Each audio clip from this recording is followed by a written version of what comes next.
Halo sahabat semuanya, selamat datang kembali di Satu Tingkat, tempat kita membedah dunia dari sudut pandang yang nggak biasa. Pernahkah kalian membayangkan bahwa di balik layar kebijakan luar negeri Amerika, terselip tokoh yang begitu ekstrem hingga rela menyematkan perang suci dalam kamus perjuangannya? Yap, kalian nggak salah dengar. Di video kali ini, kita bakal kupas tuntas sosok Menteri Pertahanan Amerika Serikat yang tak segan-segan menyuarakan deklarasi perang terhadap China, dengan segala intrik dan retorika pedas yang mengguncang panggung politik dunia. Bayangkan, di tengah hiruk-pikuk persaingan global, muncul sosok yang bagaikan karakter dalam film aksi dengan naskah yang sudah ditulis ulang oleh sejarah sendiri. Pete Hegseth, yang pernah jadi bintang di Fox News, kini menggenggam kendali Pentagon dan membawa semangat American Crusade layaknya prajurit zaman Perang Salib. Di balik penampilan santainya, tersimpan pandangan yang tak jarang membuat bulu kuduk merinding dan memicu perdebatan sengit di antara para pengamat. Di era ketika kebijakan luar negeri Amerika dipenuhi oleh ambisi dan kepentingan geopolitik, tak sedikit figur lain seperti Marco Rubio dan Mike Waltz yang juga menggemakan retorika keras, namun tidak ada yang se-ekstrem Pete Hegseth. Dalam bukunya yang kontroversial, American Crusade, Hegseth dengan bangga menyatakan bahwa Amerika sedang berperang suci melawan kekuatan musuh. China, kaum kiri internasional, bahkan umat Islam. Bayangkan, ia seolah-olah menghidupkan kembali era perang salib dengan tinta-tinta ekstremisme yang mengalir deras di setiap halaman. Nah, kalian pasti penasaran, apa sebenarnya inti dari perang suci yang ia deklarasikan? Yuk, kita bongkar satu persatu. Dalam buku sepanjang hampir 300 halaman itu, Hegseth menguraikan visi radikalnya, menggulingkan pemerintahan China dan mengembalikan negara tersebut ke abad penghinaan selama 2 abad ke depan. Gimana nggak bikin gempar kalau seseorang membayangkan raksasa ekonomi dunia harus terpuruk dan kembali ke masa kelam? Ia bahkan membayangkan negara-negara Muslim harus kembali ke zaman 700-an. Bayangkan ironi yang terbalik di dunia modern. Sosok yang seharusnya melindungi keamanan nasional malah mengusung slogan perang salib ala zaman dahulu. Tak hanya itu, Hegseth pun mengaitkan nasib Amerika dengan takdir suci, di mana ia menilai bahwa Amerika dan Israel telah diberkati oleh Tuhan, dan keduanya adalah pilar utama dalam melawan musuh-musuh abadi, seperti Islam dan kaum kiri internasional. Dengan tato salib tentara salib dan tulisan Deus Vult tersemat di dadanya, ia seolah mengklaim warisan sejarah yang legendaris sebagai pembenaran untuk semua kebijakan luar negeri ekstrem yang ia dukung. Di balik retorika penuh semangat dan jengkel terhadap sekularisme, tersimpan pesan mendalam bahwa perdamaian hanya bisa dijamin melalui kekuatan militer yang mematikan dan sikap agresif yang tak kenal kompromi. Kalian mungkin bertanya-tanya, apa hubungannya semua ini dengan dunia nyata? Nah, disinilah letak parodi terbesar dari politik modern.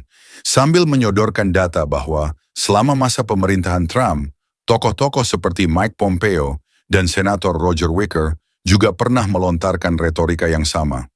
Hegseth justru tampil sebagai primadona ekstrim. Di setiap penampilan di Fox News, ia seolah memberi pelajaran tentang betapa siap tempur militer Amerika, mengajak rakyat untuk mendukung kebijakan perang yang menggetarkan. Ironisnya, di tengah retorika keras tentang anti-muslim, anti-sekularisme, dan penolakan terhadap wokisme, ia sendiri menunjukkan tanda-tanda konservatif yang malah semakin memecah belah masyarakat. Lebih dari sekadar retorika, buku American Crusade mengungkapkan fakta mengejutkan tentang betapa ekstrimnya pemikiran tersebut. Di dalamnya, Hegseth menuduh China sebagai musuh geopolitik terbesar dan menggambarkannya layaknya monster yang harus ditaklukkan dengan segala cara. Ia bahkan menyindir cara-cara bisnis dan teknologi Amerika yang konon telah membiayai kemajuan China. Sebuah ironi yang menggigit karena di sisi lain, ia sendiri mengakui bahwa perusahaan-perusahaan Amerika harus dibawa kembali ke rumah demi mempertahankan kejayaan bangsa. Tak berhenti di situ, Hegseth juga menyasar langsung pada tatanan dalam negeri. Di dalam Pentagon, ia menerapkan kebijakan yang kental dengan diskriminasi. mengeluarkan perwira wanita dan minoritas dalam upaya mempertahankan meritokrasi yang sangat sempit. Apa jadinya jika militer negara adidaya ini dibangun semata-mata atas dasar retorika rasis dan seksis? Retorika yang seakan menganggap bahwa keberanian dan kepahlawanan hanya milik segelintir orang yang dianggap murni.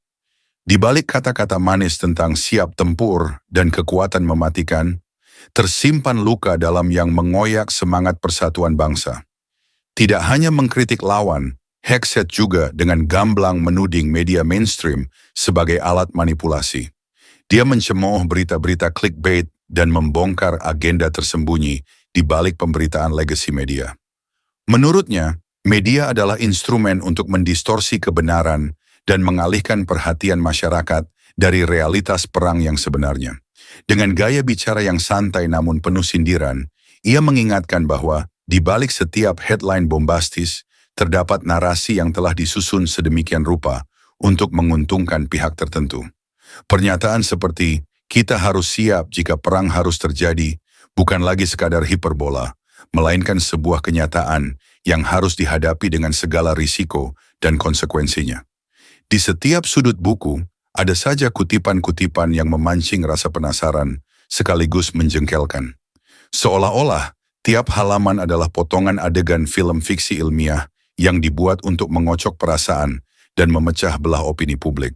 Misalnya, pernyataan bahwa China harus menjilati lukanya selama 200 tahun, jelas merupakan ungkapan yang berlebihan, namun justru mencerminkan betapa dalamnya keyakinan ekstrim tersebut.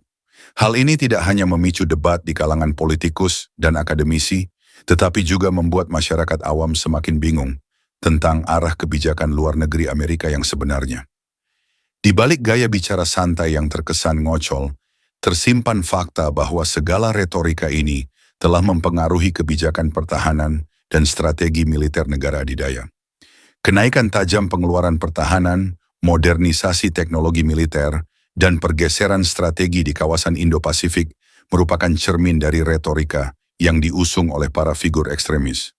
Mereka yakin bahwa hanya dengan kekuatan militer yang mematikan dan tekad yang tak tergoyahkan, Amerika bisa mempertahankan posisinya sebagai negara paling berkuasa di dunia. Ironisnya, dalam era globalisasi dan interkoneksi yang semakin erat, kebijakan semacam itu justru menanamkan benih konflik yang bisa meledak kapan saja. Sementara itu, di balik layar media, terdapat perdebatan sengit antara para pengamat. Ada yang menyebutnya sebagai pertahanan nasional, dan ada pula yang menganggapnya sebagai perang budaya yang dipenuhi propaganda. Kritik terhadap fenomena ini semakin tajam ketika kita menilik kembali pernyataan kontroversial dari Hegseth yang mengajak agar rakyat Amerika siap bertempur, bukan hanya di medan perang fisik, tetapi juga di medan perang ideologi. Disinilah letak dilema zaman modern, antara mempertahankan nilai-nilai nasional dan membuka diri terhadap perubahan global yang tak terhindarkan. Dalam bayangan Hegseth, dunia terbagi menjadi dua kubu, kita, sang pejuang sejati yang mewarisi jiwa perang salib, dan mereka yang dianggap sebagai penjahat generasi kita, China, kaum kiri, dan umat Islam. Dengan segala kepahitan, ia menggambarkan dunia bak panggung teater epik, di mana kebaikan dan kejahatan bertarung tanpa ampun. Ironisnya, dalam narasi yang dramatis ini, nilai-nilai kemanusiaan pun seringkali tersisih. Bukankah seharusnya, dalam menghadapi konflik global, dialog dan diplomasi menjadi senjata utama? Namun menurut Hegseth, hanya kekuatan militer dan retorika keras yang mampu mempertahankan kemuliaan bangsa. Seiring dengan berjalannya waktu, narasi seperti ini semakin mendapat tempat di ruang publik, terutama di kalangan penggemar ideologi konservatif.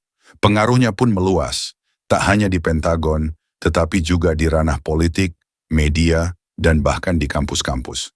Setiap kali ada isu terkait kebijakan luar negeri atau pergeseran kekuatan global, retorika perang suci ini kembali mencuat, memancing debat panas dan kritik pedas dari berbagai kalangan. Disinilah kita harus cermat dan kritis.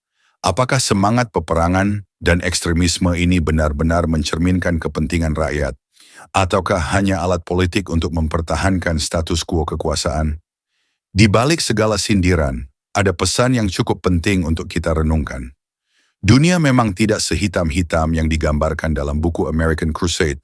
Namun betapapun absurd dan ekstrimnya retorika seperti ini, kita harus mampu mengenali bahaya ideologi yang memecah belah dan mendorong konflik tanpa henti. Bukti nyatanya ada pada kebijakan-kebijakan yang semakin mengutamakan kekuatan militer daripada diplomasi, pada pemberhentian perwira yang semestinya merupakan simbol keberagaman dan kemajuan, dan pada narasi yang membuat kita semakin terjebak dalam lingkaran konflik yang tak berujung. Nah, gimana menurut kalian? Apakah benar bahwa kekuatan militer adalah satu-satunya jawaban? Ataukah kita harus membuka ruang untuk dialog dan kerja sama global demi menciptakan perdamaian yang sesungguhnya? Silakan berikan pendapat kalian di kolom komentar. Jangan lupa like jika kalian menikmati video ini dan subscribe untuk mendapatkan info menarik seputar ekonomi, geopolitik, dan topik-topik seru lainnya yang bisa bikin otak kalian berpikir. Sampai jumpa di video berikutnya. Salam satu tingkat.